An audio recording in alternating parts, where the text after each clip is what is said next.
Thank you, Vice President Morris, for playing that for us. With that, I'm going to assume we've got a good start here, so I will begin attendance. All right, I'm here. Secretary Gonzalez? Here. Not one. Shoot, sorry, too much computer science. Here. Senator Smith? Senator Smith. Oh, wait, yeah, no, she told me she'd be late. Senator Miller-Holcomb? Here. Thank you. Senator Fitzsimmons? Here. Thank you. Make sure I got that. Okay. Senator Pastor? Here. Thank you. Senator Mutombo? Here. Thank you. Senator Lewis? Senator Lewis? Senator Doris? Here. Thank you. Senator Meldrum Roy? Senator Meldrum? Here. Thank you. Senator Ewing? Here. Thank you. Senator Sanchez? Senator Sanchez? Okay. Senator Taylor? Here. Thank you. Senator Griggs? Senator Griggs? I'm sorry. Thank you. No Here. worries. Senator DeMarco? Here. Thank you. Senator Tamang? Here. Thank you. Senator Shetry? Present. Thank you. Senator Byrne? Here. Thank you. Senator Rowan? Oh, right. No, not here anymore. Senator Shafaya? Senator Shafaya? Speaker Krasich? Speaker Krasich? I thought I saw you here. Don't hide from me now. I'm here. Thank you. Secretary Holzberger? Here. Representative Bonifer? Here. Representative Ramos? Representative Ramos? Representative? Here. Thank you. Representative Seiden? Seiden? Apologize if I'm pronouncing that wrong. Hearing. Okay. Representative Merritt? Here. Thank you. Representative Sackrider? Representative Sackrider? Representative Higgins? Here. Thank you. Representative Gordon? Representative Gordon? Representative Jacob? Representative Jacob? Representative Kavan? Representative Kavan? Representative Garneau? Here. Thank you. Representative Bose? Representative Bose? Representative Seahorn? Representative Seahorn? Representative Wenger? Wenger? Representative Wenger? Representative Tatai? Representative Tatai? Hope I'm pronouncing that right. Representative Raymakers? Representative Raymakers? Representative Mage Swarren? Representative Mage Swarren? Again, I apologize if I'm mispronouncing. Representative Galan? Representative Galan? Here. Oh, thank you. Representative V. Robinson? Here. Thank you. Representative Garrison? Representative Garrison? Representative Maj? Representative Maj? Representative Bisa? Bisa? Bisa, again, pronunciation, I apologize. No. Representative Cochran? Representative Cochran? Representative Hefferon? Representative Hefferon? Representative Smith. Representative Smith. Representative Engsman. Representative Engsman. Representative Gatish. Representative Gatish. Representative Rogers. Here. Thank you. Representative Avila. Here. Thank you. Representative Pruitt. Here. Thank you. Representative Jackson. Representative Jackson. Representative Boswell. Representative Boswell. Representative Lambeth. Representative Lambeth. Representative Whitefield. Whitfield, I'm sorry. Representative Whitfield. Representative Griswold. Is Griswold. Representative Griswold. Representative Williams. Representative Williams. Representative Rozovsky. Apologize again for pronunciation. Representative Rozovsky. Representative Churio. Representative Churio. Representative Sophie Pickelner. Representative Sophie Pickelner. Representative Paduk. Representative Paduk. Representative Jackson Truitt. Representative Jackson Truitt. Representative Flores. Representative Flores. Representative Obermeyer. Representative Obermeyer. Representative Klein. Representative Klein. Representative Ralco. Representative Ralco. Representative Diaz Rodez. Representative Here. Diaz. Thank you. Apologize if I mispronounced. Representative S. Robinson. Representative S. Robinson. Representative Rucroft. Representative Rucroft. We do not have quorum, I don't believe. No. With that said, we'll begin outreach. Could the Speaker of the House and Secretary begin attempting to reach other representatives?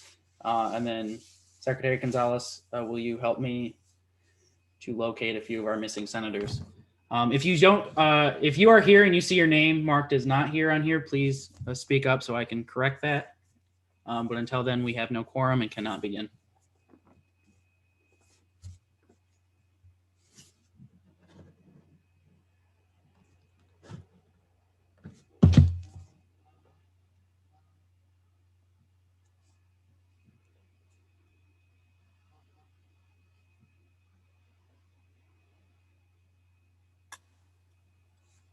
Dakota, how short are we? We've got 29, so we need 7 more. Thanks.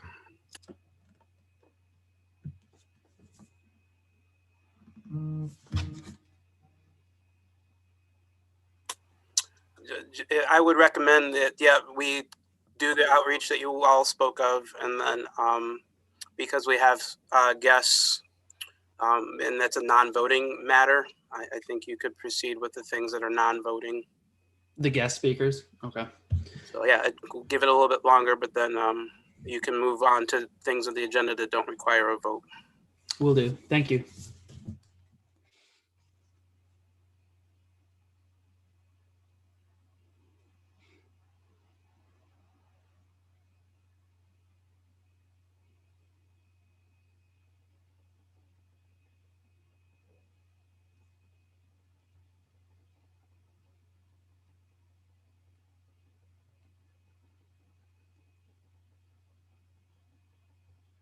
Hey, so I just got a message from Sarah Obermeyer saying that there's something about the WSA meeting link being wrong on the website. She's been trying to get in and she doesn't think the link on the website is working right now. Oh, I also okay. had a representative send me a text about that, so I sent them my personal link. Could we, Vice President Ettinger, could we get another link perhaps, or something I could, pardon? I'm on it. Thank you, sir.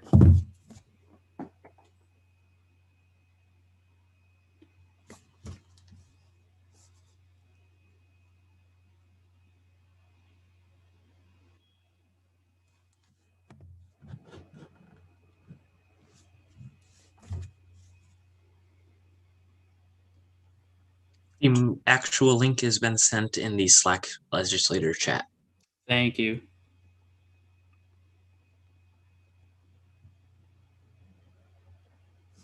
My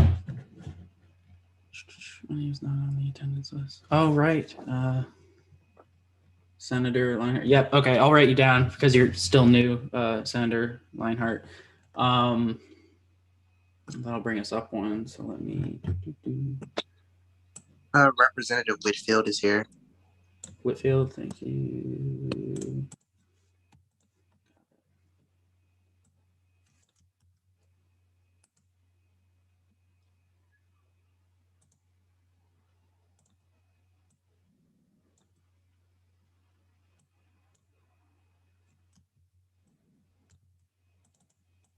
Representatives Bonifer and Hagel are here.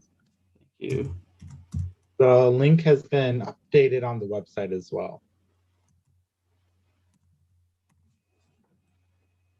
Bonifer and who was the other one? Hager? Hager, Bonifer.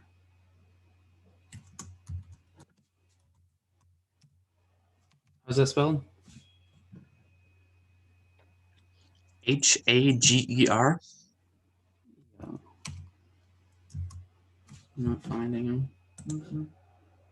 Are they not on the list?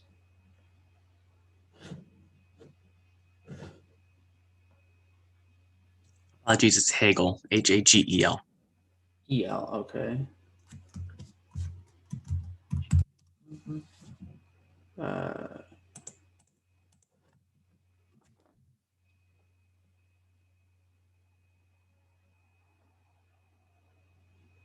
I'm not seeing them on here. I'll just count them though. Anyone else coming in?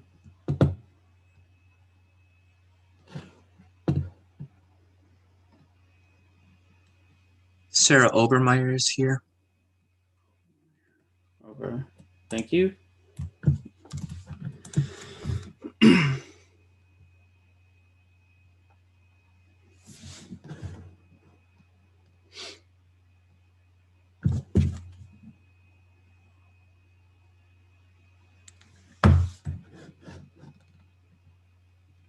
Well, while we wait for more to come in, we will move on to our guest speakers, starting with our registrar, Carrie Cumming. She is here to talk about her position and some sort of and possible and explaining possible academic support options. So I will open the floor to Ms. Cumming. Oh, can't hear you, madam.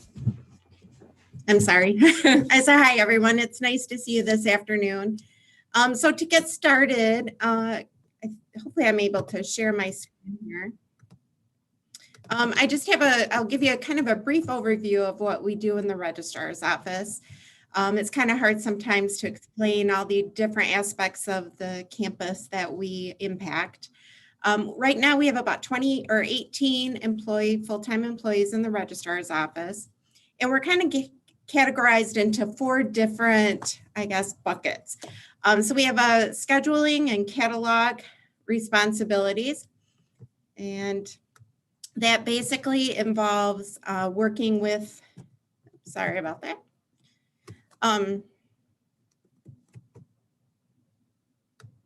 Okay, there we go.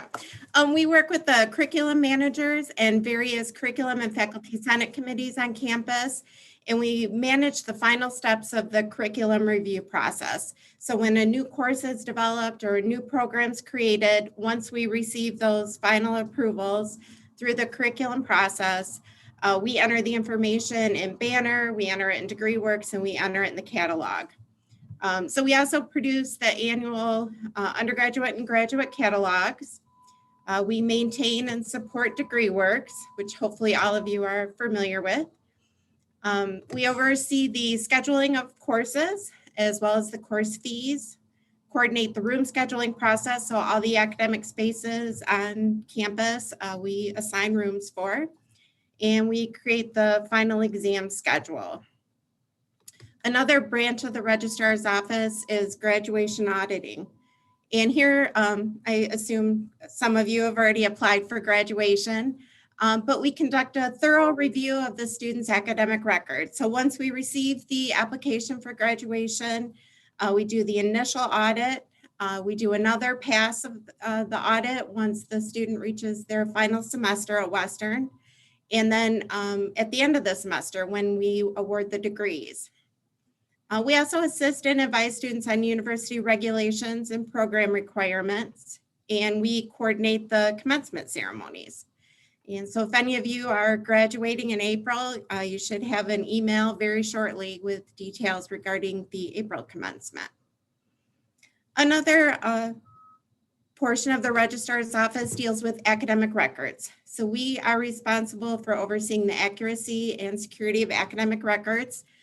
We post grades, change grades, we update academic standing. We also process incoming transcript requests, provide enrollment and degree verifications. We assist with the registration process, set up the registration process, as well as process late adds and withdrawals.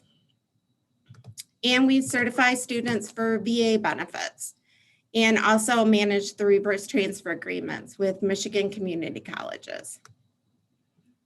And lastly, in the registrar's office, a big role that we have is security, compliance, and reporting. So we assign security roles for all the student systems on campus, as well as perform a semi-annual reauthorizations of users. And then we also have federal and state reporting requirements that we manage. We provide oversight for FERPA, and we work with the athletic department on NCAA compliance and certify student eligibility for club sports. So are there any questions that I can answer on what we do in the registrar's office more specifically? We'll begin a speakers list.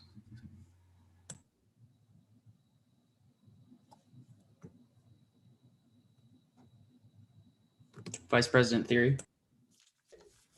Thank you, Registrar Cumming, for being here today. I'm curious if at all, if the Registrar's Office had any influence over the decision for pass-fail grading for last spring, and if so, can you elaborate more on that? And if not, then I guess you can't elaborate, but I'm just curious.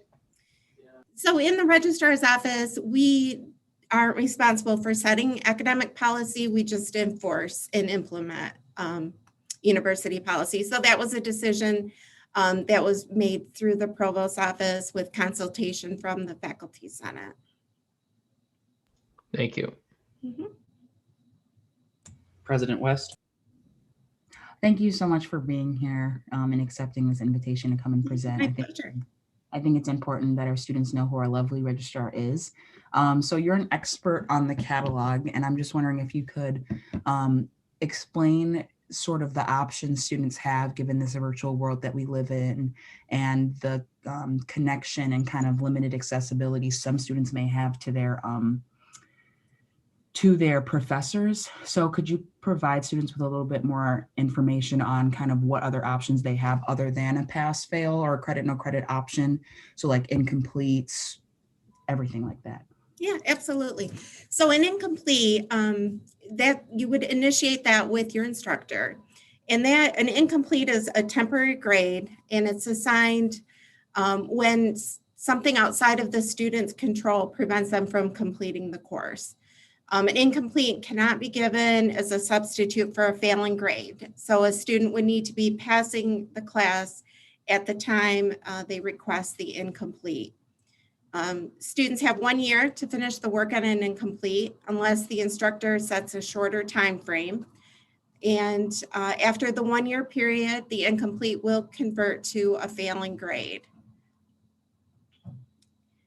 We also have the withdraw option, and students have until the Monday of the 10th week to withdraw from a class during the fall and spring semester, and through the Monday of the 5th week in a summer session. The withdrawal can be done through GoWMU or by just sending an email to the registrar's office. And after the deadline for the spring semester to withdraw from a class is March 22nd. So after that point, a withdrawal would have to go through the ombudsman's office as a hardship withdrawal. So if there's a hardship that occurred after March 22nd, then you would initiate that withdrawal through the ombudsman's office. Any other questions I can answer? Representative Pruitt. Yeah, thanks again for coming on. I know a lot of students are wondering what graduation may look like in the upcoming semesters. As you guys coordinate graduation, do you have any idea of when there may be a somewhat in-person graduation, whether it be in the football stadium or whether it be with masks, so on and so forth? Any idea on that? So the spring semester, the decision has been made to have a virtual commencement for that. And like I said, information should be going out still this afternoon regarding the virtual commencement. I don't know if any of you had a chance to look at the fall commencement ceremony, but we do have a link available on the commencement website. And students have the option in the April commencement, they can submit a picture and a quote. We worked with a film production company to produce the virtual commencement. So we tried to keep it in the same format as the in-person ceremony and still celebrating the graduates. My guess would be June probably is going to be virtual as well. And everyone is hopeful that we'll be able to resume in-person commencements in the fall semester. But again, we'll have to wait and see what COVID brings us for the fall. But that is kind of the plan at this point. And if any of you are graduating in April, you have the opportunity we're looking for one student from each college to be showcased during the commencement ceremony. So you would have the opportunity to submit a video. It's kind of, we're doing an audition to pick one student from each college. So information will be included in the email that you receive. So I encourage everyone to send in a video and maybe you'll be selected to be showcased as part of a student vignette during the ceremony. Carrie, would you mind stopping the share on your screen so we can yeah, sure. See everybody can see each other. Thank you. Next is Vice President Effinger. Okay, sorry about that. Hello, Registrar Cumming. Thank you for being here. As you mentioned, you oversee a lot of what happens with the catalog. If students who are taking courses and going through their majors see perhaps a course that maybe they wonder why it's in the catalog, or who would they talk to about changing the course catalog for the next year or changing course requirements for a major? You would want to talk to the department that's offering the course or the program. If the departments the faculty are in control of the degree requirements and the course content. So you would first initiate that conversation. I would suggest with the department chair, any changes would have to be initiated through the curriculum process. And the first step of that curriculum process is for an instructor or department to submit a change, which then goes to the college curriculum committee. And depending on the change, then up through the faculty senate.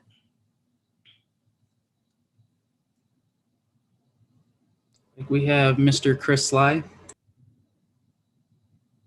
Hi, Chris. Hi, it's good to see you. I saw Nicole had a birthday recently. Yeah. And Yes, so she was a former WSA member. that's right, she was. Your third year of law school. Oh wow! Look at that! Look at that! I had a question. I had always was just curious of, does your office have any interactions or formal relationship with the ombuds office? Like, are there projects or things like that that you find? Because sometimes students can seek both of those spaces for help. So I was just curious. Yeah, we work really closely with the ombudsman's office. If there's a specific issue that a student's working with, Kathy Mitchell, the ombudsman, will often consult with our office and vice versa. So yeah, we have a pretty close working relationship. Awesome. And then just in case students might not know what the ombuds office, you mind just kind of sharing a little bit about what they do? Sure. The ombudsman is an impartial, I guess, mediator. So if there's a issue that a student has gone through the proper channels and still feels that it's unresolved, they have the option of consulting with the ombudsman, who can advocate and work on their behalf. So if you have an issue with an instructor and you've talked to the instructor and you talked to the department chair and you still don't feel that it's being resolved adequately, then you have the option of going through the ombudsman's office for assistance. Thanks so much. Yeah, the ombudsman can't necessarily, I guess, force a change, but she can kind of work as a mediator to help in the situation. Yeah, so in that, and thank you so much. What I've seen is that they can help reestablish channels of communication. Would you say that's accurate if a student's not getting a response from somebody? Yeah, absolutely. Yeah. Thank you so much. Good to see you. Yeah, good to see you. Are there any other questions that I might have missed, or anyone else who'd like to speak? Seeing none, hearing none, I would like to thank Registrar Cumming for coming here today. Thank you for inviting me. It was great to be a part of your meeting. Awesome. And if there's anything else you need, just anyone, feel free to email me and I'd be happy to answer any questions for you. Thank you very much. We appreciate your time. Yeah, thank you. With that said, I would like to, considering now that we have quorum, if it is all right with our guest speakers and they are not pressed for time, I'd like to begin our agenda from the beginning, assuming that's all right. If not, we can move on to our other guest speakers who might be more time constricted. I'm assuming you're looking for my input on that there? If you are time constricted, we can move you ahead if you'd like. Negatory, Don Dory. Y'all do your thing. Just honored and happy to be here. Sounds good. All right. And with our other guest speakers, I'll assume your silence is an affirmation that we can go ahead with the meeting as scheduled. So I will share my screen. Okay. So we've done no notes from the chair, considering I'm filling in and I have none. So you'll see positional reports in the minutes. So we have a communication, election updates.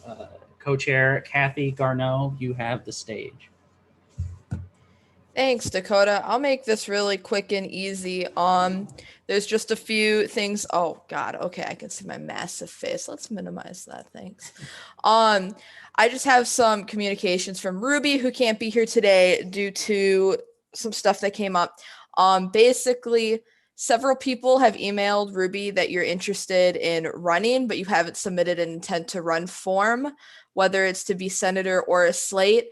You please give the intent to run form to Ruby before the time period comes up, because if there's no intent to run form, your name doesn't get put on the ballot, and then you have to do the write-in process, and that is very, very tricky and hard, and I do not wish that on any individual.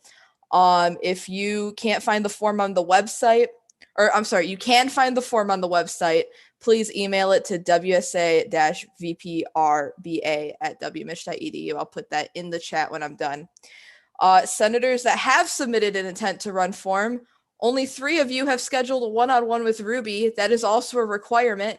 And if you don't do a one-on-one with Ruby, you will be getting a demerit by the time that the pullout date passes. So please, before March 5th, email Ruby with your availability to set up a one-on-one so that Ruby can talk to you. It's like a 10-minute thing. It's no stress. We just want to see all of our senators face to face. It's wonderful. And intent to run forms are due this Friday, which is tomorrow. So please turn those in. First debates next week. Please keep an eye on Instagram for the date and time. And in reference to a point in the SEC, I'm going to read this as it's written because it's written very well if you ask me. It's Wednesday. Friday's in 2 days, guys. I'm losing track of time. I'm very sorry about that. If I gave any of you heart attacks, good. It put in your intent to run forms. Now, according to Article 5, we had to explore the option of ranked voting. Exploration has been conducted, and unfortunately, Ruby and I found that it's not going to work like at any logistical point. We technically can do ranked voting, but like when you start throwing out hypothetical situations and what have you, the process of figuring out who could win the election gets so confusing and hard to figure out that it's going to complicate what is already a very complicated process more than it needs to be. So we are going to continue with elections as they have been in the past for this spring election, where students get 1 vote per slate. If you have any questions about that, you can ask me, you can ask Ruby, or you can ask Chris. That's all I got. Point of information, when you say 1 vote per slate, do you mean 1 vote for president and VP, or not 1 vote per slate, correct? 1 vote per president VP slate. So you get 1 vote for any slate. Yes, I'm a little confused on the question, Eric. You said 1 vote per slate, so I just want to make sure that you only get 1 vote and not 1 vote per number of slates that there are. No, you get 1 vote per any person. Okay, so you can only vote for 1 slate. You can't vote for every slate. Thank you. Any questions?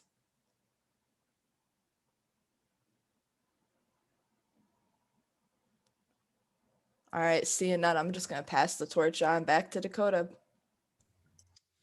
Thank you, Kathy. With that, we will move in to our next agenda item. So we're approval of the minutes from both houses or from both chambers. So are there approval of the minutes? Motion to approve the minute. Second? Second. Opposition? Consent. Thank you. Second. Thank you. Approval of the this week's agenda. Motion to approve the agenda. Do I have a second? Second. Consent. Second. Opposition? Great. So we are now going to move into, we had Carrie Cumming speak with us. So now our next guest speaker is the Faculty Senate President. And I'm going to, as I saw our wonderful WSA President is here with us, I will allow President West to introduce the Faculty Senate President if she would like. Unless she cannot, in which case I will do it. And that's fine. Assuming not. Yeah, so the Faculty Senate President is here today to talk about the Faculty Senate and sort of maybe explore some possible partnership opportunities with the WSA. We have been in a lot of contact with them, specifically with regards to our credit or no credit option, which unfortunately we lost that particular battle, but hopefully there are other avenues by which we can work together going forward. So with that, I will open the floor to Marilyn Chrisman of the Faculty Senate.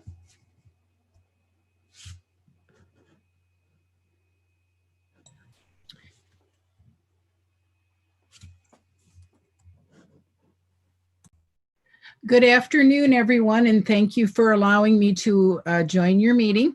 You are seeing me in my home office, and you may see a cat or two come and join me. If they do, just tell them they're pretty, and they'll just join for a while and then move on. I am Marilyn Chrisman. I am the Faculty Senate President, and I am a faculty member in the School of Communication. It's good to see some of my students on the call today, also involved in WSA, and some of my former students. I have been, as just to give you a little bit of background about me, I have been at the university probably longer than most of you have been alive. I came to Western when I was 12. That's my story, and I'm sticking to it. I say that because I am in my 38th year here at the university. And so I always talk about coming to the university when I was 12. I started out working in housing and residence halls. I worked in student affairs and business and finance before moving to academic affairs and becoming a tenured faculty member on the faculty. So I have a fond affinity to WSA in the fact that I was involved with student government and was the student body vice president when I was an undergrad. And so I grew up in student government. And moving into my current role as the Faculty Senate President, as many of you probably are aware, the Board of Trustees has established formally 3 partners in shared governance. And those 3 partners are WSA, GSA, and the Faculty Senate. The 3 of us combined work with the Board of Trustees under their auspices and authority. And we are, as a Senate, are responsible for making recommendations. We do not set policy, but we make recommendations on curriculum and academic policy. All of the things that we recommend go forward typically to the provost. Sometimes they go to the president, and sometimes they eventually will land with the Board of Trustees for action. And so as we talk about some of the issues that are happening, I just ask you to remember, we can't wave a wand or make a motion and pass it and have it become policy. We can only make a recommendation.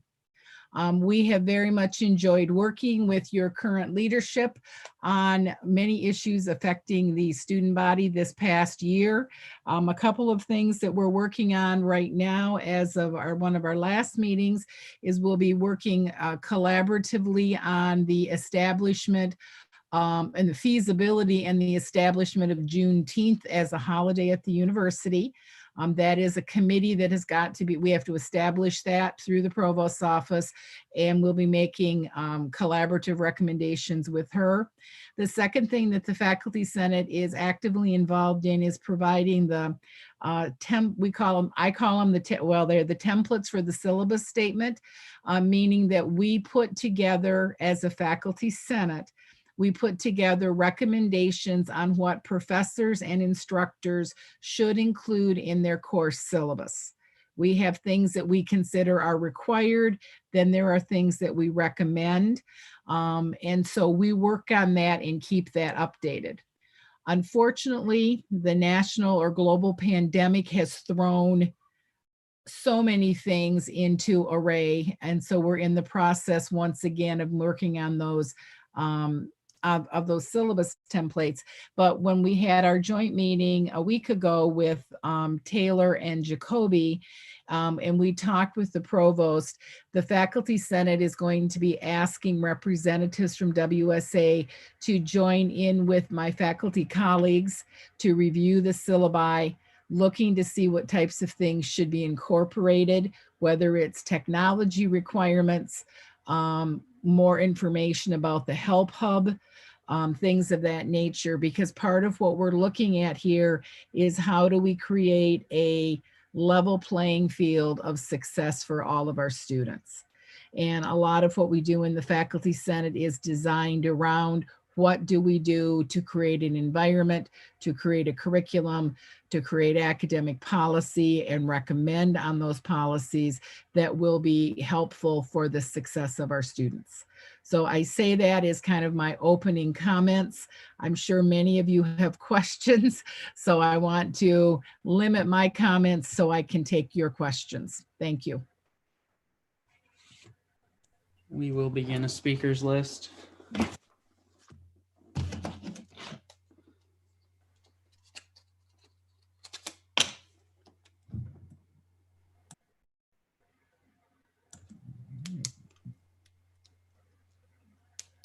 Anyone have any questions? There we go. Vice President Effinger first. Thank you for being here, President Chrisman. I was just wondering, throughout the global pandemic that's been going on over the past year, what are you most proud of that Faculty Senate has accomplished during that time? Well, I'm going to go in two ways. One is operations for the Faculty Senate, because we're very specific because of our affiliation with the Board of Trustees on how our meetings have to be conducted. So I share with everyone that from the time I put in my intent to run until the time I was elected, the pandemic occurred. I didn't start out in the pandemic mode. I started out pre-pandemic. And so there were two things I think that happened. One is we had to create processes so that we could move everything that we did virtually. And that was including all of our meetings, and that was not just our Faculty Senate meetings, it was our Executive Board meetings and our Council and Committee meetings. And our Faculty Senate has about 400 meetings a year that we run from the time of August, late August until the latter part of May. So we had a couple things, and that was the first thing was getting everything put together for our virtual processes, which we pretty much got down to a science at this point. And then our second thing I think that we have to look at is really what we have been able to advocate for and partner for as it relates to COVID preparation, as far as classrooms being COVID ready, having processes and a lot of input on PPE, and a lot of the kind of processes that we put together that help keep our students and our faculty safe while we're on campus. We've also really worked in earnest and begun the process for the open educational resources, which we have moving forward. We have a symposium on March 4th in the afternoon where we are really going to try to encourage more of our faculty to move to open educational resources, which, as we know, are low or no cost options on textbooks and course reserves, so that we can help with the cost of academic progress to degree. So as we work on those types of things, because as we know, if I'm not mistaken, financial aid does not cover textbooks, we're really encouraging our faculty colleagues to do more in the way of open the lower cost access options. And I think just in general, we're doing a lot of things on reviews of how do we run graduate thesis, how do we run committees, all of the things that we do so that we can respond to the pandemic, the remote learning, and then what the eventual return to learning will be, not knowing yet what that's going to look like. Thank you very much. President West. Thanks for being here. Just general question about how do you view our partnership as Faculty Senate and undergraduate student body representatives, and how do you think, or could you identify any areas of expansion with our partnership? Well, again, this is my first of 2 years in the being Faculty Senate president, and so I take each week I look at many of the things that we do, and it's like, okay, what else do we need to do? We're always open for collaboration. We want to be intentional, but we also want to make certain that we have a student voice in the things that we do, hence expanding our curriculum and our syllabus committees to make sure that we have student input on those. All of our councils and committees have representatives for undergrad and graduates, the graduate associations respectively, except Undergrad Studies Council has 2 undergrads and Graduate Studies Council has 2 graduate students. So we keep those kind of separated, but we have collaboration. I think what we really need to focus going forward is more communication and more ideas of where we can work collectively for the betterment of the institution, which is going to be advantageous to our students.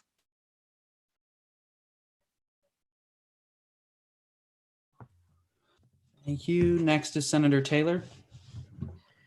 Thank you very much, President Chrisman, for being here. Really appreciate your time and efforts here. So just a quick question, and it looks like Senator Chetri has actually asked a part of my question. So kind of piggybacking on one of the things you said. Yeah, we all know how disruptive and COVID has been for just everybody on both sides.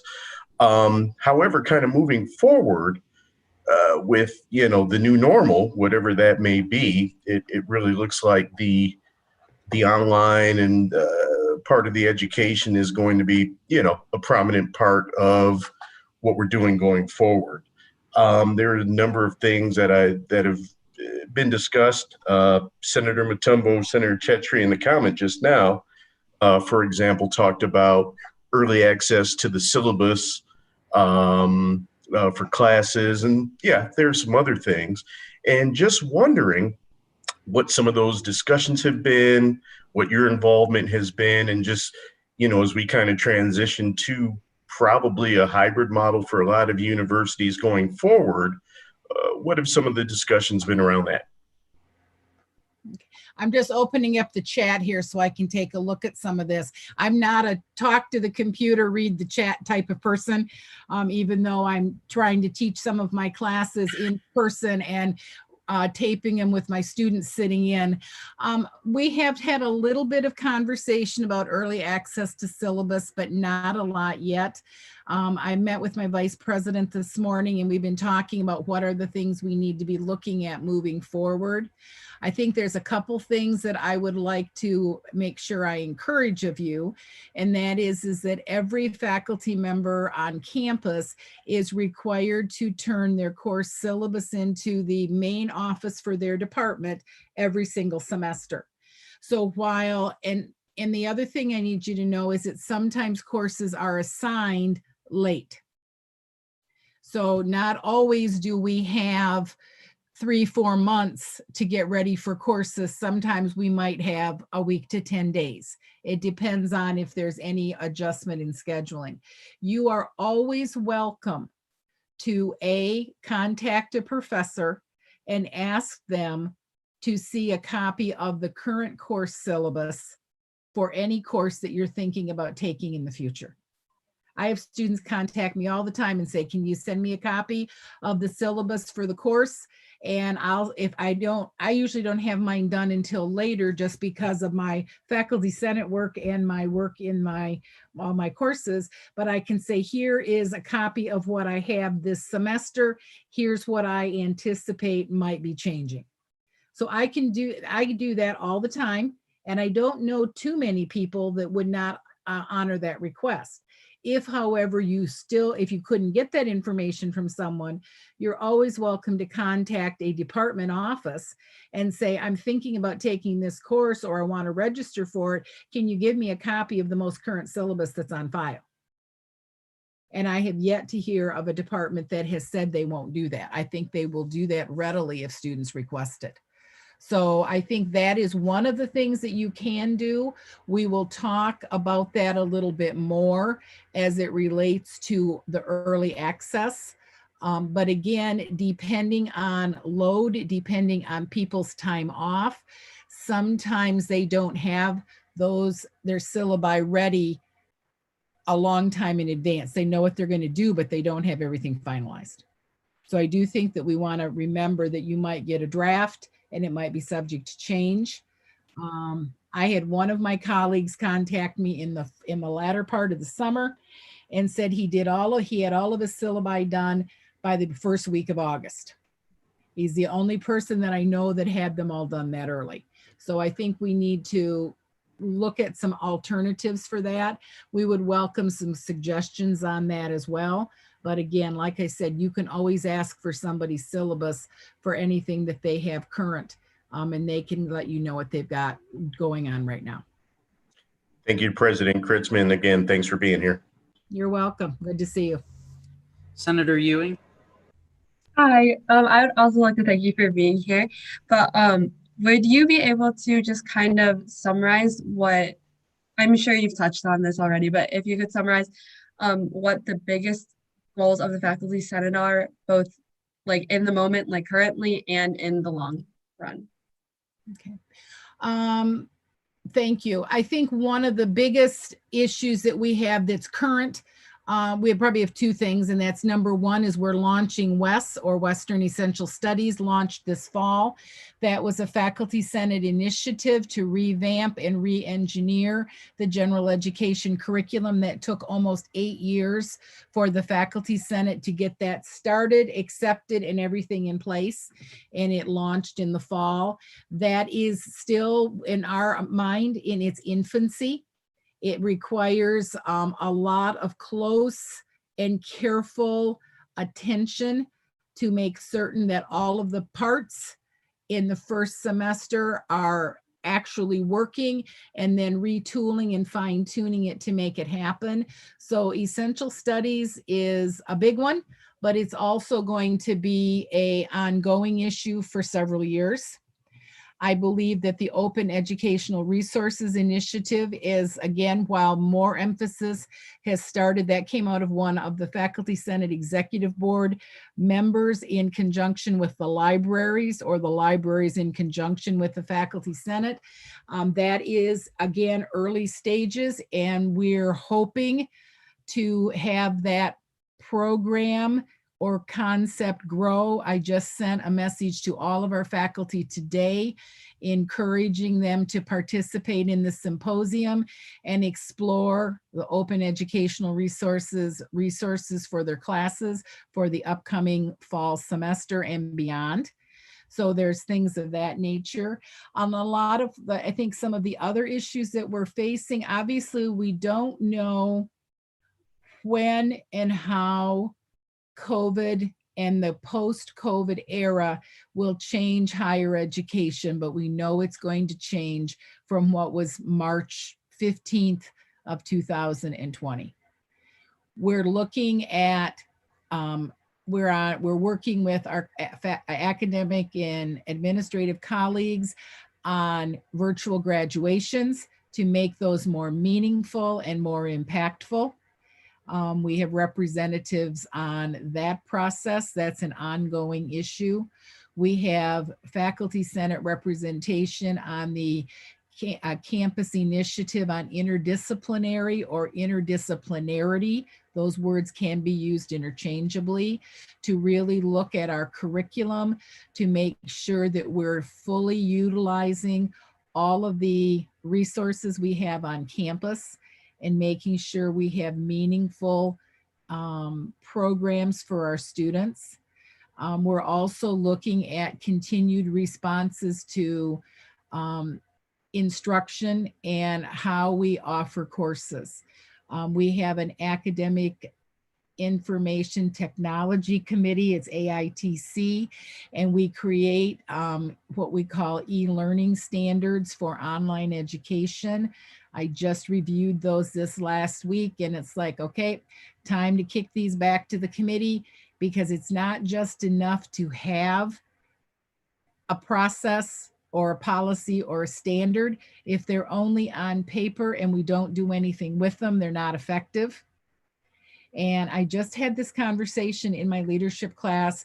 My students that I had in person on Tuesday, which I guess was yesterday, I just had this conversation with them, and it was in the record of the meeting session that I recorded, that if all we do is put expectations on paper and we never implement those, then we're lacking leadership in our organization, because good leaders not only set standards, but they make sure that we follow through on those standards.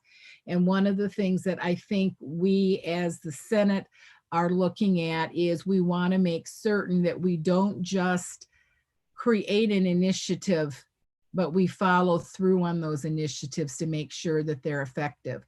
So we have added 2 new things that we started on the first day I became president of the Faculty Senate. One of them was the last lecture series, which is a way to honor retiring faculty members as they leave the university. And we have our first— President Chrisman. Yes. Just to respect, we have other guest speakers. I'd like to respect their time Okay. as we're going on. So I just like, We have other questions too, so if we could Okay. move on. Thank you so much. I apologize for that. Okay. You can finish up. I'm just saying we've got others. Okay. Well, and the other thing is that we're working in conjunction with the WSA and GSA on the Fallen Broncos Memorial Program that we're working on. And that is where we'll be honoring those who have passed away while they are actively a student, faculty, or staff member at the university. Thank you so much. Thank you. We have one other question from Vice President Scheller, if she would like to. Thank you so much for being here, President Kurtz. Sorry, your name's like covered up so I can't. But I appreciate you being here because I think that getting student input is one of the most crucial things as educators, which I'm sure you know, because I guess I'm studying education, and one of my things that I sort of see is the grades that education serves are right, like we have people from age 5 to like 30 and older students too, and they're the ones in the system. And I think sometimes my worry about keeping education up to date with our students is sometimes I feel like there's this sort of dichotomy where those in sort of authority positions tend to not listen to students or not listen to those under them because they don't see them having the same sort of knowledge, which is understandable because there are a lot of experts, in these fields. But I feel as if there's kind of been in the past, and I think it continues to say, like a barrier to true progress in education because students are downplayed as being the lesser voice. And I know that there's a lot of effort that's put in to sort of work to WSA and GSA to sort of increase that. But how do you see a future that is more responsive to student needs? I think that's going to come when you have collaboration, and not only with your administrators, but with your faculty, organizations and associations. So groups like the Faculty Senate, it's a two-way street. And I think we have to understand that we'd like to all think that every suggestion we have is going to be accepted, but sometimes there are really good reasons why they're not. And I think we have to look at how can we share information and create that ongoing conversation. We are working on that right now in our role in the Faculty Senate and in our relationship with WSA, GSA, and the Provost's office. And so I'm hoping that will continue. And I do think a lot of that's going to happen by having those conversations. And feel free to invite, members to, our board members back to your meetings. Ask to, come to one of the Faculty Senate meetings, see how we operate and do the things that we do. We have the president and the provost delivering remarks at every meeting. And so they're always there to update faculty. And so that's something that you can also participate in if you choose to. Thank you. Mm-hmm. Looks like that ends our questions. Thank you so much, President Chrisman, for coming. We really do appreciate your input. Point of order, Speaker Shapiro, Vice President Charter Harris also had me in the chat. He sent me a message. He rescinded his talking point, unless he wants it back, and we can give it back. But no, he's stopping me. May I make one quick comment? There's a note in the chat that says just knowing the required textbooks would be helpful, and this is in relationships to early syllabi. Please know that when you look up a course offerings, there should be a link to the required textbooks. Now, I must say that not everybody completes that, but that is a federal law requirement. And so if they're not there, asking for those through the registrar or through the department chair is totally appropriate. Awesome. Thank you for that information. I'm sure there are those who didn't know that. But once again, thank you so much for coming. We really do appreciate your time. We know it's valuable. Thank you. Have a good day, everyone. You too. All right, moving on to our next speaker. Our next speaker is Dr. Wenlin Liu. And I will allow or have Vice President Thierry introduce her for us. Thank you, Mr. Speaker. So today we have a nice guest from an organization that is looking for potential volunteers. So I will will not ramble on too much longer, but Dr. Gwendolyn Liu is here from the Literacy Center of West Michigan to request volunteer help for their adult tutoring program. Well, thank you so much, Henry, for that brief introduction. And I'm very happy to be here. I've just messaged Henry. I'm very happy to see such an energetic student organization so operating during the pandemic. So good job, everyone. So can I share screen here? Okay, yes. So today, as Henry has mentioned, I'm here to do to give you some information about who we are, what we do, as well as to do potentially some recruitment, tutor recruitment. So my name is Yiling Wanlan Liu, and I'm the director of adult tutoring program at the Literacy Center. So we are a nonprofit organization. So the Literacy Center of West Michigan was called Kent County Literacy Council, I think in early 2000. And the lady wearing glasses here, and her name is Susan Lady. And then she was the first executive director of the Literacy Center. And of course, throughout the course of the history, the staff changed, a lot of things changed. So this is a picture, put together when COVID first hit. So this is our staff member. At that time, I was not hired, so I'm not in there. So they are sending a message to the tutors and to the community. So, and then this is a picture taken in 2017, the staff member. And we also work together with AmeriCorps members and to use them as instructors at the Literacy Center. So here's a nice picture of some of the AmeriCorps members at the Literacy Center. So now I want to give you some idea about the number of learners we serve here at the Literacy Center. So as I said, we are a nonprofit organization. So all the services, classes, tutoring we're providing to the learners is cost free. So we not only provide free services, we also provide free online platform and free textbooks, et cetera, et cetera.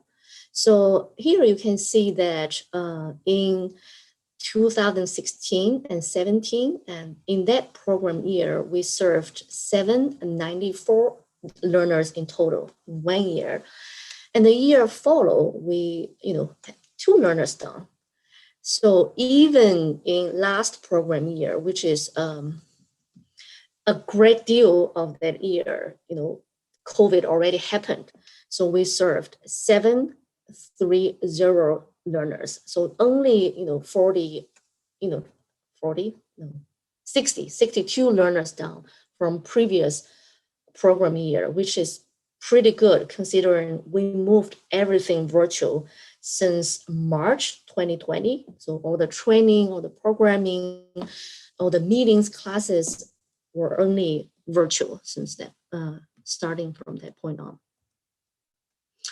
So that's the number of learners we have been serving.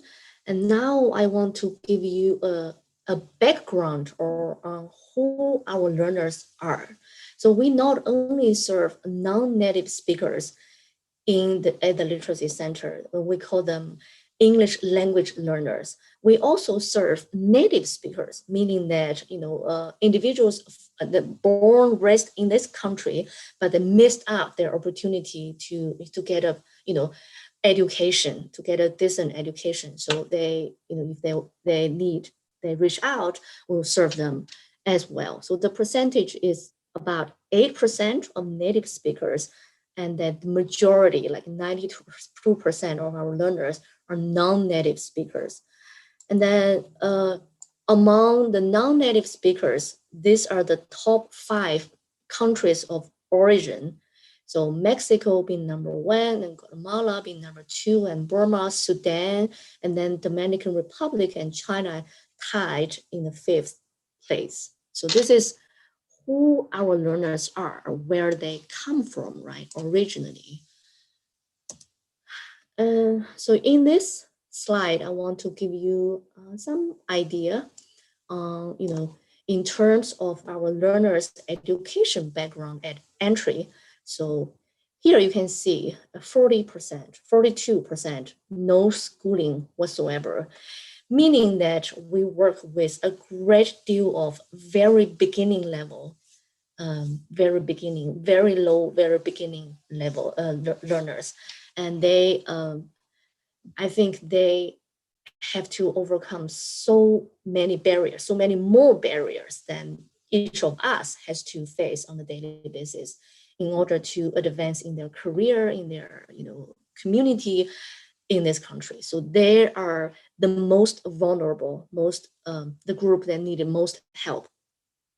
So, and then you can see high school diploma 19%, secondary equivalent 7%, some college no degree 6%, and college professional degree 16%, and then 10% is undisclosed.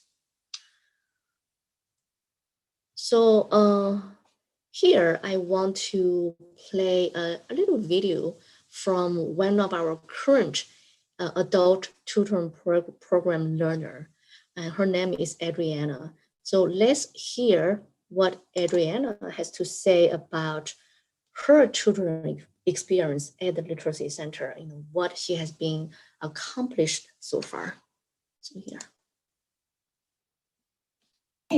My name is Adriana, and I'm from Colombia.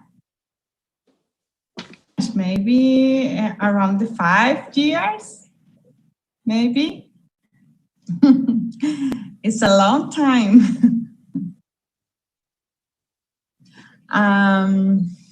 Well, I need learning English because I'm live here and need communicate for the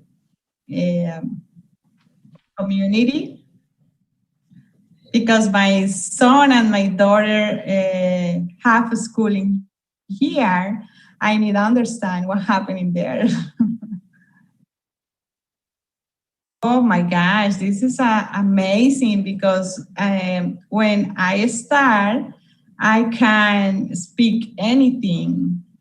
And for now, I can speak and read and understand, right? A little bit. I think it's very good, this tutoring, because the time is appropriate for learning in this time for my life, right? I have another responsibilities, and it's impossible to go to the university or the college for learning. And this form is very nice, and you have a tutor for you, right? And it's very nice thing, because this person helps you speak and understand and translate, and yeah, and you have too much tools for learning English. Yeah. For me, it's a very experience in the Literacy Center, because I have had 2 tutors in my 5 years, and this is a very special, no change too much, and this is a good thing for learning, right? And it's a good experience for the tutors. Thank you so much. I appreciate it. No, thank you too for all. For me, it's a very, very special Literacy Center for me.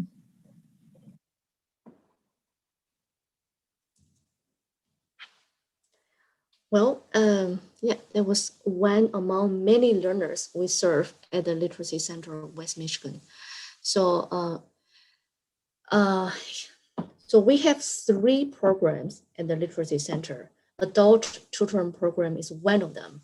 So we also have customized workplace English. In this program, they provide classes to employees, to workers who are already at work. They really meet learners at their work or where they are in the community. So, and needs to say that they also move all their instruction to virtual after COVID hit. So this is a picture of their citizenship class in the middle of the pandemic.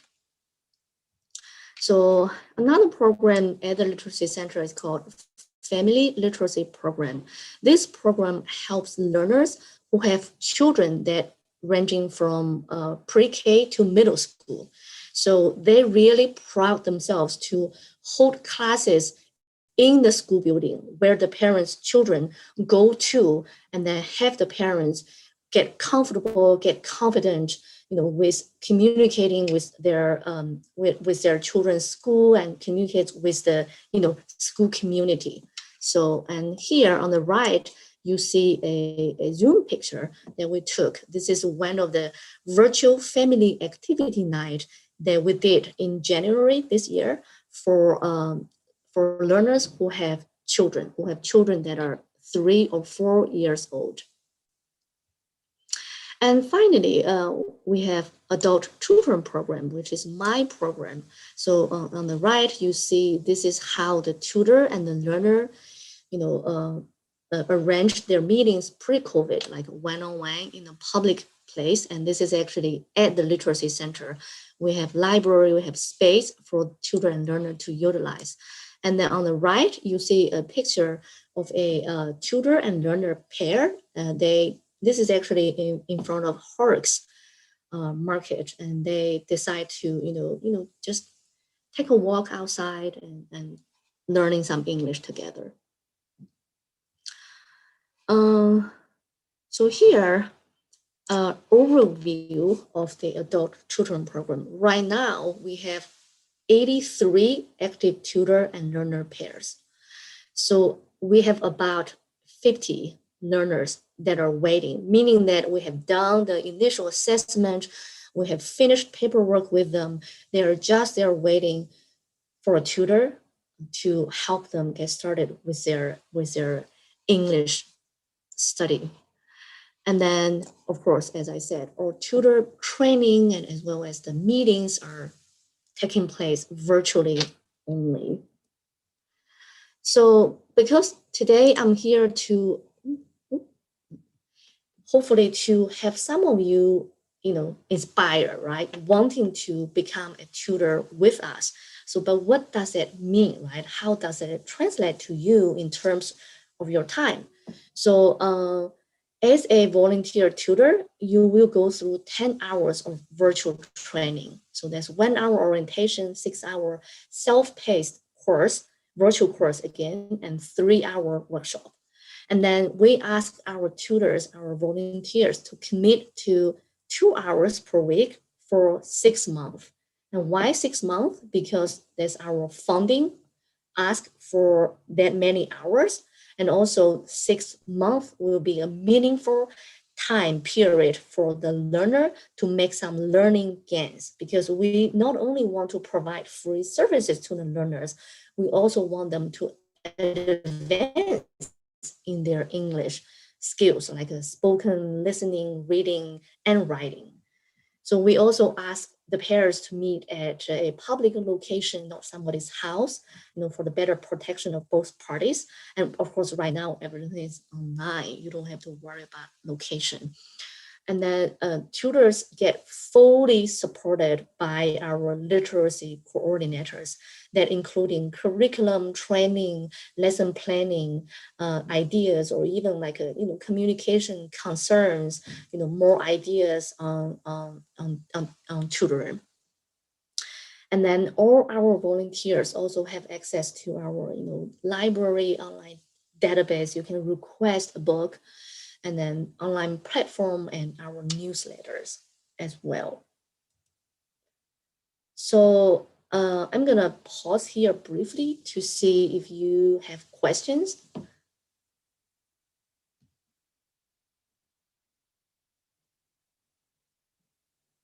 But I will give you more time toward the end to ask questions as well. So you may want to think about, what questions you may have. So that being said, I'm gonna play another video, brief video. This is one of our like a star tutor. She's still tutoring for us. She actually has two learners right now.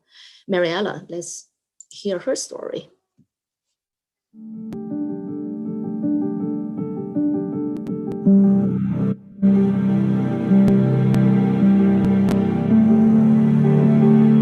I think it's an advantage to be an immigrant myself. I know what it's like when people judge you on your accent. That makes you feel insecure. And I share that with the learners that I've had over the years.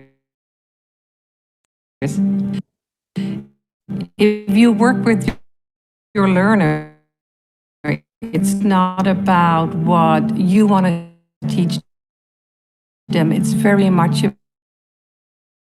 about finding out what they need the most at that time. I'm not a teacher. I'm a tutor. And that is closer to a friend than it is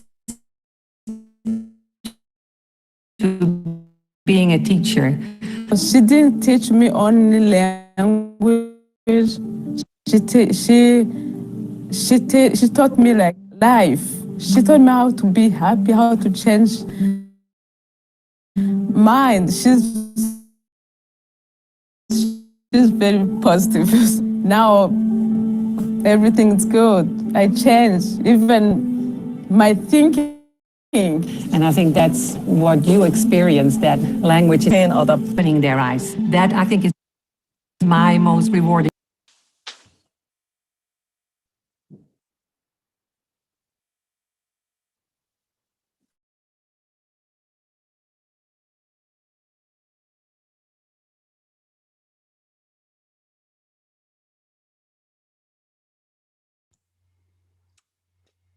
Did she lose? She must have lost connection there.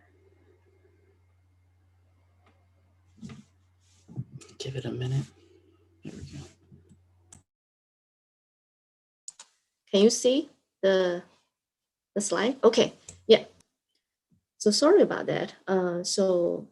And also, if you decide to volunteer, you will only be working with one adult learner. So this program really emphasizes on one-on-one, so that we can remove more barriers for the learner, right? In terms of location, in terms of the schedule, because a lot of our English language learners, they have to work overtime, they have to work extra shifts, especially since the pandemic, to be able to provide for their family. So, and here I want to introduce our team here. I have two literacy coordinators, Sarah and Autumn. So these are the, your go-to person for curriculum, like textbook supports, ideas, etc., etc. So, stopped. Do you have any questions? I'm gonna leave like my email address and as well as the two links here. I will send this PowerPoint to Henry so that if he wants to, he can share it with everybody. You have all the information you needed in order to have a kickstart. If you decide, you get inspired, you want to support a learner in our community to advance in their life and in their career.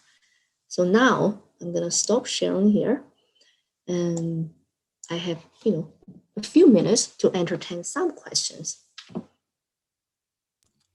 start a speaking list if people would like to begin.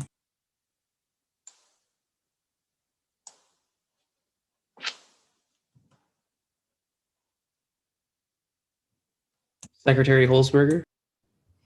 Hi, Doctor. Thanks for coming here today and talking to us about this amazing organization. Glad to be here. Of course. I am a future educator, hopefully in the works, but I'm very young still. I am a freshman on my second semester. Mm-hmm. Do you have any advice for someone who would like to volunteer at some point, but maybe not quite confident enough to do it yet? Oh yeah, we definitely.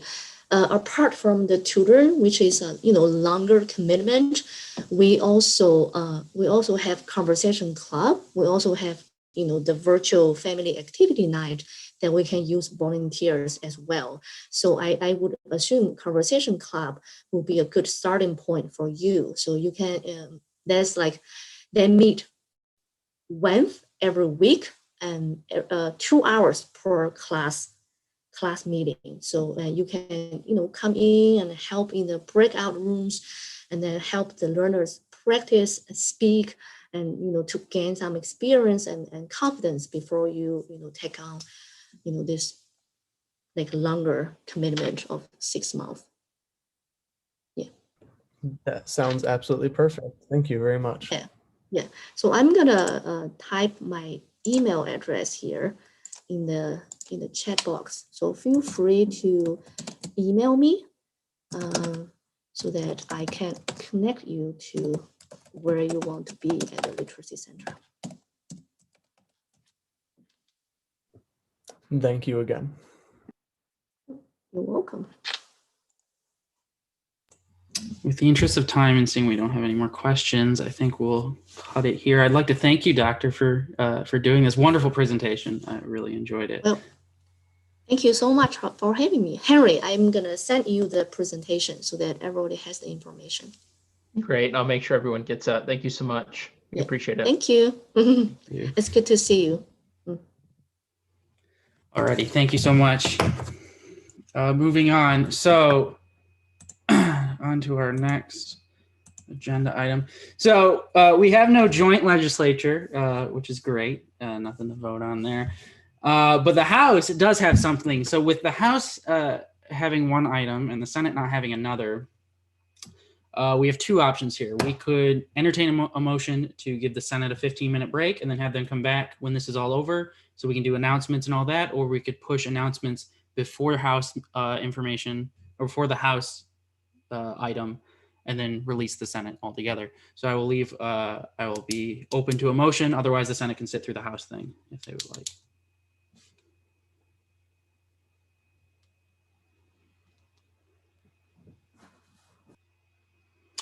I'm not hearing anything. So it sounds like my...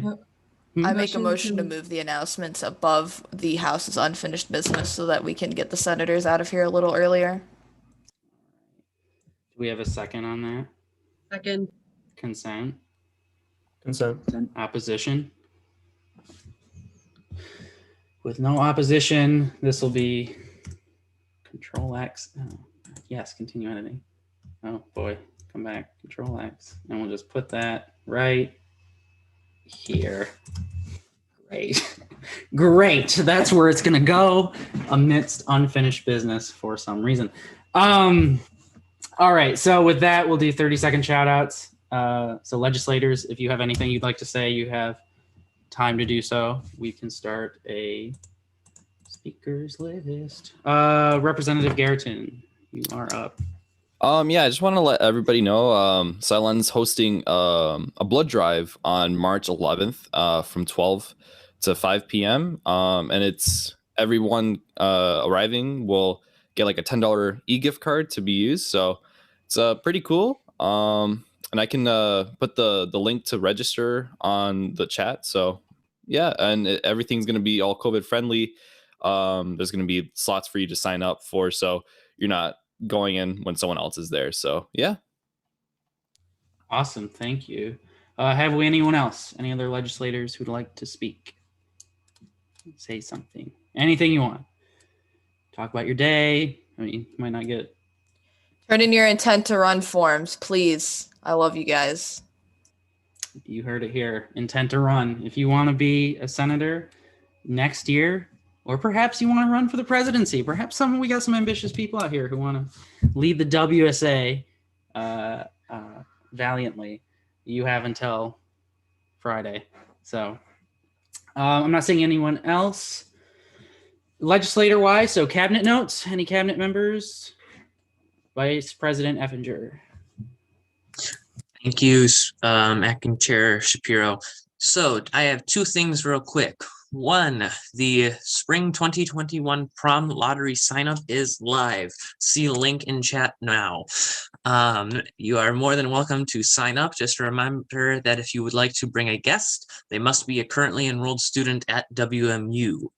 Second thing is, if you have been a part of WSA for 2 semesters or more, then you are eligible to receive your commencement cord if you are graduating either at the end of this semester or in summer of 2021. See form in chat now.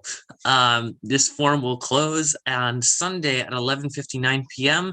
Per the request we sent to the registrar's office. We will be honoring those individuals at our March joint session of the legislature. So we need to make sure we have those in by time. So if you would like to be recognized, please make sure to fill out that form. I would greatly appreciate that.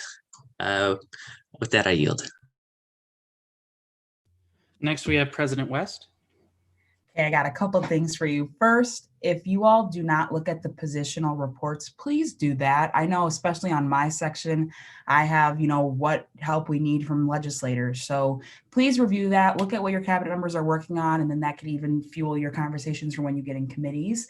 Also, cabinet applications are coming up pretty soon. I know we don't like to think about it, but they are. So if you're interested in applying for a cabinet position, I recommend talking to your committee members about what it's like being on cabinet. I know Vice President Scheller is working on getting an event for you all to have kind of a conversation about the experience being on cabinet and everything like that, trying to eliminate any uneasy feelings we may have, because telling you networking, teamwork, all of that. So I really encourage you all to start thinking about applications. What else did I have to say? I know there were 4 things, and I know I'm going to just remember as soon as I yield, but I'm going to echo Kathy and Ruby's sentiments and turn in your intent to run forms, please. So far, we only have 3 people, and we can't have a Senate of 3 people because that's way too much power for 3 people. So please turn in your intent to runs. With that, I yield. Yeah, for real with those intent to runs. I mean, 3 people, and I'm one of them. It's a lot of power to give to little old me, and I'll use it up. So with that said, I don't see any other cabinet members. So we made a motion to move the announcements around, and we'll have to entertain another motion just to release the senators. There's one more thing on there, isn't there? Is there? Did I miss someone? Who did I miss? Who am I missing? There's supposed to be a an elections announcement. Is there really? Oh, you're right. Goofy me. The elections announcement. Who's doing that? It's me. Oh, good. Great. Perfect. Permission to take the floor? Oh, go ahead. Fantastic. So happy Western Wednesday, legislators and cabinet. I will try my best to make this as quick as possible because I know we're all trying to get out of here. And I appreciate you taking the time to listen to me speak right now. Today, I'm actually joined by Senator Deunique Doris. And together, we're thrilled to formally announce our candidacy for president and vice president of the Western Student Association. That's us in the forthcoming campus-wide election. As 2 incredibly passionate student leaders in the Western community, we have recognized the need for a more inclusive, accessible, and sustainable WSA and WMU. After careful consideration, we have decided to turn our collective experiences and wisdom into action and develop a strategic platform that will develop the organization and institution that we all love into entities that reflect the needs and desires of its primary constituents, the student body. Ultimately, during our hopeful tenure, we will work on building a better WSA and WMU for us all. It is imperative to our slate that we continue to uphold the established values of WSA as instilled through its legacy and track record, while simultaneously altering the perceived inaccessibility of the organization from addressing the needs of individual students inside the classroom and utilizing our organization's privileges to embolden RSOs across campus. Both of us are fueled by daily opportunities to confront and resolve the student issues that are on campus.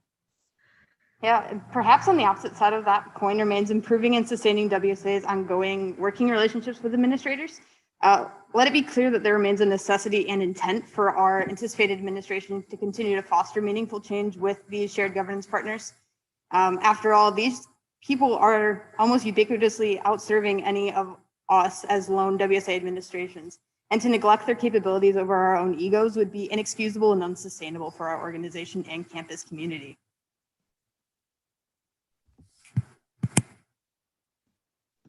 The final pillar of our campaign remains inclusivity, which is very important in all that we do within the word itself.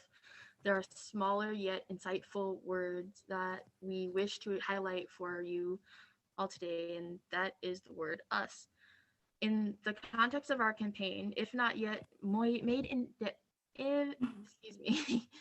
evident, us means you. While conversations have already been underway throughout the year with various individuals and organizations, please know that Alexis and I are committed to meeting with all Broncos who are willing to meet with us in the upcoming weeks, and we would be thrilled to chat about our aspirations and visions of the future of our institute with you.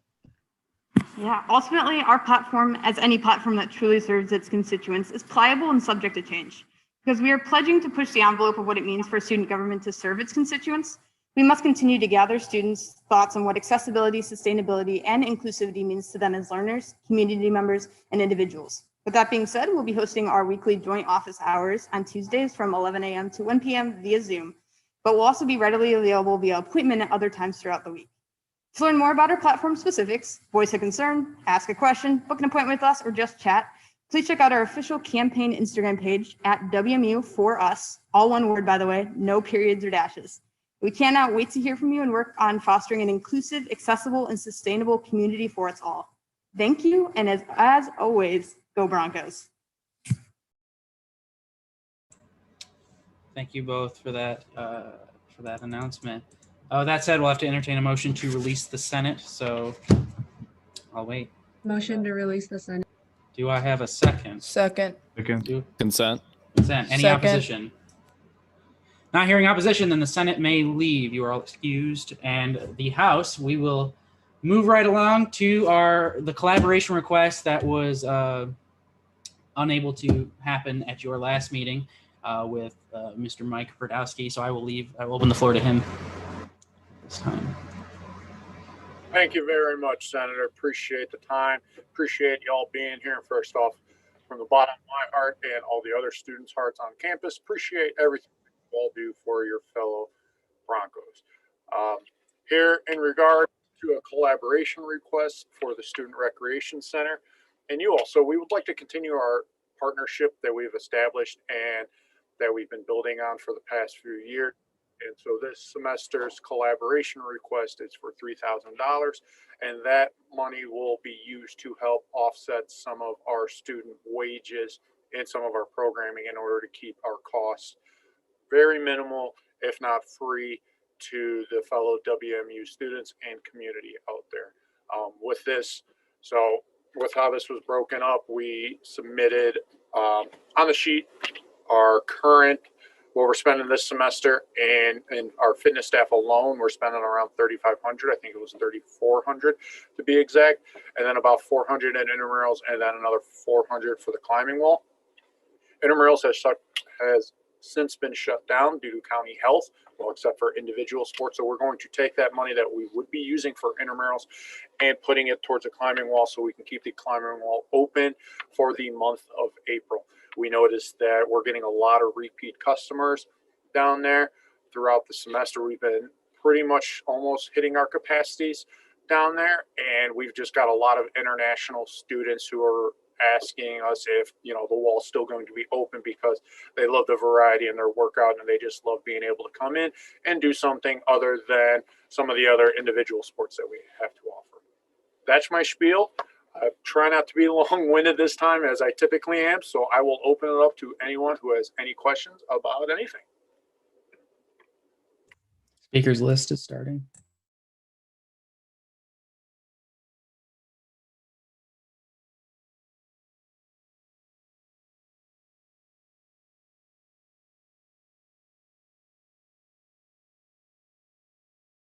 I'm not seeing any questions, so we can move this along to discussion. I do have a question. There we go. So if intramural sports if the money isn't maybe being used for that, would you need the additional 400 for the rock wall? Like, I know that you guys need the financial help right now, but I also feel like it's not necessarily WSA's job to pay for the university goods, because student affairs, should technically, I know that they maybe aren't, but should be the one funding. So yeah, I guess that's a question, if it could be a little bit less.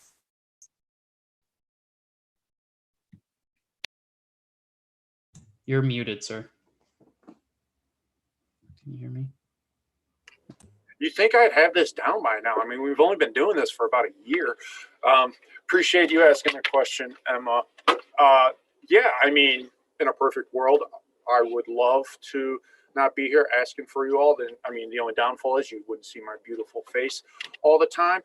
But the reality is that we're dealt with the cards that we're dealt with. I know that we're undergoing a new budget model, so we're hopeful that student affairs and Jane Vanderclay, President Montgomery, they're all going to do, what they need to do to balance the rec center budget and get everything squared away. I would love to say that we would reduce it. However, just to be able to offset our fitness staff salaries, this $3,000, it wouldn't even cover that. So, and I know it's not WSA's situation or problem to help us out, but this way it's really students supporting other students, and it'll continue on that partnership and that mantra that we've built up this year, as well as all of our marketing campaigns with it as well. Thank you. Any other questions? I know it's been a long meeting, guys, but if you have questions, let's get them out. We're not going to get this time again. Open to anything other than how to do hair, because clearly I feel you there. A follow-up question, because I guess I just want to see, so if we help support, because obviously staff needs and we are helping other students, how can we collaborate to make sure that in the future WSA doesn't have to sort of foot the bill, and student affairs can kind of be held accountable? Because I mean, if it's they're not paying their employees, and I feel like in some ways by covering this cost, we're failing to sort of create visibility for the problem that they might need to be held accountable for, if that makes sense. Yeah, no, I'm picking up what you're laying down, smelling what you're stepping in, whatever analogy you want to use for that. The best way to go about doing that would be to crank out emails to Dr. Anderson, Dr. Montgomery, saying that, hey, we need to really look at the rec center budget, because the more that, and naturally this should be a given, but the more that we're allotted on our budget, the more we can do for our program and for our numbers. For the size of our institution, if you look at other schools in the Mid-American Conference, we have one of, if not the lowest staff structures. And so just being able to, get some more grad students in, get some professional interns, get some more professional staff, so the turnover rate's not as high with grad students, something here to help, put all the pieces in place, so then we can run more events and do other stuff for the students. But that would be the avenue to go about, would be to send emails to Dr. Montgomery, Dr. Anderson, all them. As much as I know. Thank you. I'm not seeing any other questions, so we will move into discussion. If Vice President Evinger could put Mr. Brodowski into a waiting room, we will begin that. Thank you. Start another speakers list for discussion. Let's discuss. Come on.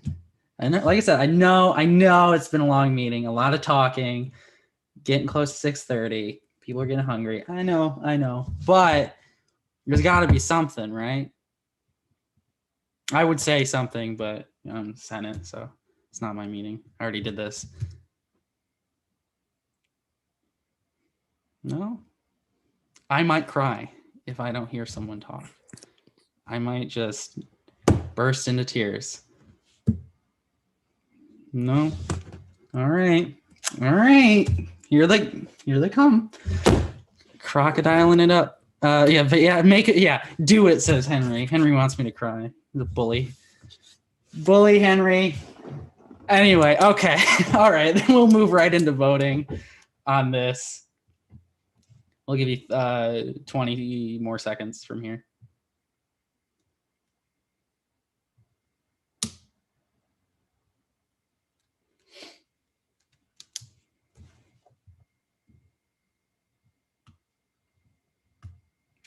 Kathy. Gee.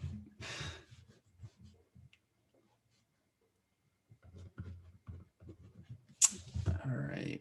Results are shared. This passes with a vote of 13-3. So go ahead and bring back in Mr. Burdowski. Are you with us? It's like summoning a ghost. There we go. There we go. So it passes. So you will receive funding, as this is the second chamber to approve. So congratulations. With that said, any final remarks, sir? Just appreciate the sir. Don't need to do that. You know, Henry knows this too. Please call me Bird. Thank you all so much for this. You have no idea how much it'll help us balance our budget and to help students out there, your fellow Broncos. Once again, thank you all for doing anything and everything that you all are doing for your fellow students. Finally, to end this long one, get you all out of here.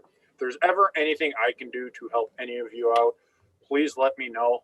If you don't let me know, I can't help you out, but I'm a public servant and I have a public servant's heart. And I know that's lost in this day and age, but I'm truly here to serve you, the WMU community. So if there's any way I can do so, please tell me how. Thank you so much. With that, that puts us at, I think that puts us at adjournments. I don't think we have anything else to talk about. And so with that, I will motion to adjourn. I make a motion to adjourn this meeting at 6:12 p.m. We have a second. Second. Consent. Opposition. Second.